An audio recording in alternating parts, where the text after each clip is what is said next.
नमस्ते मित्रांनो, सुख म्हणजे नक्की काय असते या मालिकेच्या होणाऱ्या 12 जूनच्या भागामध्ये आपल्याला असं पाहायला मिळणार आहे की इकडे पाहुणी आणि अधिराजचं लग्न चाललेलं असतं।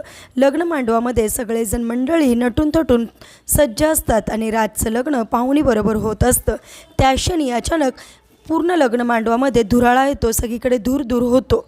त्यावेळेस लगेच शालिनी म्हणते, इतका धूर कुठून आला आहे, असं का झालं आहे? असं म्हणता क्षणी इकडे लगेचच अधिराजची आई म्हणते, राज राज असं करून ओरडायला लागते आणि म्हणते, राज तू कुठे आहेस?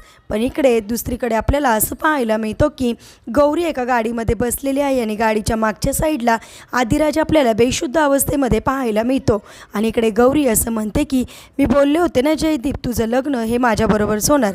म्हणजेच आता भर लग्न मांडवामधून गौरीने जयदीपला पळून आणलेले असते आणि आता गौरी आणि जयदीपचं लग्न झालेलं आपल्याला पाहायला मिळणार। असेच मालिकेच्या पुढील अपडेट्ससाठी तुम्ही आपल्या रंजक मराठी चॅनलला नक्की सबस्क्राईब करा। थँक्यू।